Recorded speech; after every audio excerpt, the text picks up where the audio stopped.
தஹஜ்ஜுத் தொழுகை, கியாமுல் லைல், வித்ர், சலாத்து தராவி, இது நிறைய பேர் கருத்து முரண்பாடாகவே என்ன செய்து தெரியுது. இது நாளும் ஒண்டா இல்லையாண்டு ஒன்று விளங்கி எல்லாம் ஒரே தொழுகை காரண பெயர்கள், ஒரு தொழுகை காரண பெயர்கள். இப்போ ரசூல் ஸல்லல்லாஹு அலைஹி வஸல்லம் அவர்கள் 11க்கு மேல் தொழ மாட்டான்னு ஹதீஸை பார்க்குறோம். இந்த செய்தியை வச்சு என்ன சொல்றாங்கன்னா அது வித்ரு வேறவா தொழுவாங்கன்னு சொல்றாங்க. பிழை. தெளிவான ஹதீஸ்கள் வருது. ரசூல் ஸல்லல்லாஹு அலைஹி வஸல்லம் இஷாவுக்கு பின்னிருந்து சுபஹுடைய சுன்னத்து வரைக்கும் இடையில் 11க்கு மேல தொழ மாட்டார்கள் வருது வேற ஹதீஸ்கள். அப்ப அது என்ன சொல்லுது? முழு இரவு தொழுகை ரசூல் ஸல்லல்லாஹு அலைஹி வஸல்லம் கூட ஒரே தொழுகை தான்.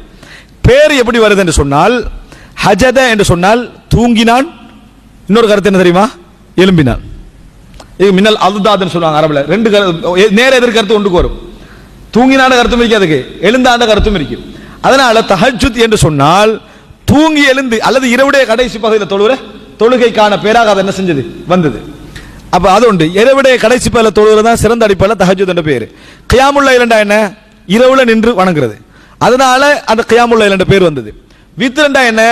இரவு தொழுகை நம்ம எப்ப இரட்டைப்படையாக செய்யக்கூடாது, முடிக்க கூடாது, ஒற்றைப்படையாக முடிக்கணும். அதனால இரவு தொழுகைக்கு என்ன பேரு? வித்ர் என்ற பேர் வந்தது. சலாத்து தராவி பிற்காலத்தில் நம்ம வச்சுக்கின்றது. ராகத்தாக தொழ முடிந்த தொழுகை, விட்டு விட்டு தொழுகிற தொழுகை என்பதற்காக வைத்துக் கொண்டது. எனவே நானும் ஒரே தொழுகைக்குரிய பெயர்கள். இடங்களையும் காரணங்களை பொறுத்து என்ன செய்யுது, அது வித்தியாசப்படுது. யாராவது படுத்து எலும்பி தொழுகிற, தூங்கி எலும்பி தொழுகிற டைம் சொன்னால் அது தஹஜ்ஜுத் என்ற பேர்ல என்ன செய்யும், அழைக்கப்படும். இறுதியாக நீங்க ஒற்றைப்படையா முடிக்கிறதுனால வித்ர் இரவுல தொழுகிறதுனால கியாமுல் லைல். இதுதான் ரமலானுக்கு மட்டும் தராவி என்று வச்சுக்கிறோம். ரமலானுக்கு மட்டும் தராவி என்று வச்சுக்கிறோம். இப்படித்தான் நம்ம என்ன செய்யறோம், அதை கண்டு வருகிறோம். இதுல ஆனால் ஒரு விஷயம் புரிந்து கொள்ளணும். வித்ர் சலாத்துல் வித்ர் என்று தனியாக ஹதீஸ்கள் நிறைய வரும்.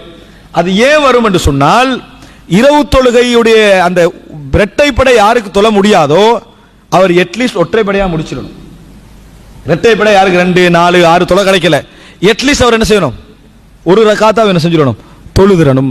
அட்லீஸ்ட் 3 ரக்காத் என்ன செஞ்சிடணும், தொழுதிரணும். அட்லீஸ்ட் 5 ரக்காத் தொழுதிரணும். அப்படின்னா என்ன, வித்ராக அவர் இரவுல என்ன செய்யணும், தொழுது விட வேண்டும் என்ற அந்த செய்தி என்ன செய்யணும், வரணும். ரசூலுல்லாஹ் ஒரு ஆள் வர எவ்வளவு முக்கியத்துவம் பாருங்க. அஸ்பஹ்து ஃபலம் ஊத்திர், அல்லாஹ்வின் தூதரே சுபஹாயிட்டு வித்ர் தொழலைன்னாங்க. நம்ம இப்படி சொல்லவே மாட்டாங்க, போய் விளங்கிட்டா சுபஹாயிட்டு வித்ர் தொழலைன்றாங்க. ரசூல் ஸல்லல்லாஹு அலைஹி வஸல்லம் சொன்னாங்க சுபஹுக்கு பிறகு வித்ர் கிடையாது அப்படின்னாங்க. மறுபடியும் அவர் அஸ்பஹ்து ஃபலம் ஊத்திர், ரசூலுல்லாஹ் சொல்லிட்டாங்க அல்லாஹ்வின் தூதரே நான் வித்ர் தொழலைன்றாங்க. எவ்வளவு முக்கியத்துவம் ரசூலுல்லாஹ் கொடுத்தீங்க. அப்படி ரசூலுல்லாஹ் சொன்னா சுபஹுக்கு பிறகு வித்ர் இல்லை அப்படின்னாங்க. 3ஆம் முறை அவர் சொல்றார் அஸ்பஹ்து ஃபலம் ஊத்திர், அல்லாஹ்வின் தூதரே காலப்பட வித்ர் தொழலைன்னாங்க. ஃபஅஊத்திர்னாங்க, வித்ர் தொழுங்க என்ன ரசூலுல்லாஹ் என்ன செஞ்சாங்க, வித்ர். அதாவது என்ன, யார் இரவில் தொடர்ந்து மிக பிரயத்தனம் எடுத்து கடைபிடிச்சிட்டு வராங்களோ அவர்கள் மிஸ்ஸாயினா என்ன செய்யலாம், சுபஹுக்கு பிறகு வித்ர் தொழலாம் என்பது அந்த செய்தியில் என்ன செய்தி. அதனால ரசூலுல்லாஹ் 3 முறை கேட்க விடுறாங்க. 3 முறை என்ன செய்யறாங்க, கேட்க விட்டு அந்த அனுமதி என்ன செய்யறாங்க, கொடுத்தார்கன்றத பாக்குறோம். அப்ப இந்த அடிப்படையில தான் அது வித்ர் என்ற சப்ஜெக்டாக வருது. இப்ப பாருங்க ரசூல் ஸல்லல்லாஹு இரவுல தொழுது கொண்டிருப்பார்கள். ஃபைதா அராதா யூத்திர, வித்ர் தொழ விரும்பினால் ஐகலனி, என்ன எழுப்பி விடுவார்கள். அப்படின்னா என்ன, அந்த இரவு தொழுகை ஒற்றைப்படையா முடிக்கிற டைம்ல என்ன எழுப்பிடுவாங்க.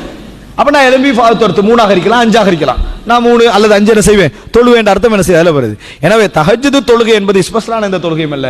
இரவுல தூங்கி எழும்பியோ அல்லது கடைசி பகுதியிலையோ நீங்க தொழுதா அந்த தொழுகைக்கு பேர். உதாரணமாக இப்ப ரமலான்ல அந்த பிரச்சனை எப்படி வரும்னா 11 ரக்காத் தொழுது முடிச்சிட்டோம், தூங்கிட்டோம், சஹருக்கு எழும்புறோம், டைம் இருக்குது, இப்ப தொழுகிறதா இல்லையா அப்படின்னு எடுத்தீங்கன்னு சொன்னால் ரசூலுல்லாஹி ஸல்லல்லாஹு அலைஹி வஸல்லம் வித்ருக்கு பின்னால் என்ன செய்தார்கள், 2 ரக்காத்துக்கள் தொழுதார்கள் என்ற செய்தியை நம்ம பார்க்கிறோம். அப்ப தாராளமாக நீங்க அந்த 2 ரக்காத் தொழுதீங்கன்னா அது அந்த இரவு தொழுகை தஹஜ்ஜுத் என்ற வார்த்தையில தான் என்ன செய்யும், அது அடங்கும், அதுல சந்தேகம் கிடையாது. அதான் பதில்.